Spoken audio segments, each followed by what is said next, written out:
পৃথিবীর বুকে এমন একটি দেশ আছে যার মাটির নিচে লুকিয়ে আছে তেলের এক বিশাল সমুদ্র। এই দেশটির নাম ভেনিজুয়েলা। অনেকেই জানেন না, বিশ্বের সবচেয়ে বেশি প্রমাণিত তেল মজুদ রয়েছে এই দেশেই।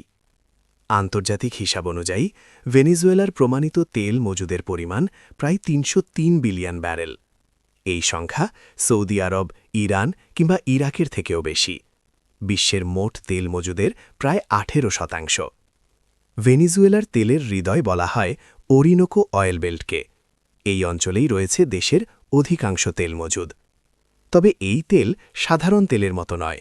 এগুলো ভারী ও অতি ভারী তেল, যা উত্তোলন করতে লাগে আধুনিক প্রযুক্তি ও বিপুল বিনিয়োগ। প্রশ্ন জাগে, এত তেল থাকার পরও ভেনিজুয়েলা কেন অর্থনৈতিক সংকটে? এর পেছনে রয়েছে দুর্নীতি, অব্যবস্থাপনা, আন্তর্জাতিক নিষেধাজ্ঞা এবং পুরনো তেল অবকাঠামো। তেল থাকলেও তা সঠিকভাবে উত্তোলন ও রপ্তানি করা দেশটির জন্য বড় চ্যালেঞ্জ হয়ে দাঁড়িয়েছে। যদি রাজনৈতিক স্থিতিশীলতা আসে এবং আধুনিক প্রযুক্তি ব্যবহার করা যায়, তাহলে ভেনিজুয়েলা আবারও বিশ্বের অন্যতম শক্তিশালী জ্বালানি রপ্তানিকারক দেশে পরিণত হতে পারে। ভেনিজুয়েলা তাই এক বিস্ময়, তেলের পাহাড়ের ওপর দাঁড়িয়ে থাকা এক সংকটময় বাস্তবতা।